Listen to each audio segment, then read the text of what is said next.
Была-то птица, почти что белой, летела птица, почти что ввысь. Вдруг стала птица мишенью серой, раскрылись крылья, а падать вниз. И пала птица забавы ради, чужие руки сгубили жизнь.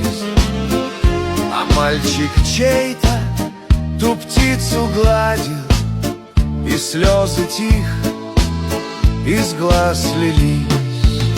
О, злые руки, о, злая доля, кто им доверил роль палача? Летели птицы над чистым полем, уже чуть слышно, не гагача.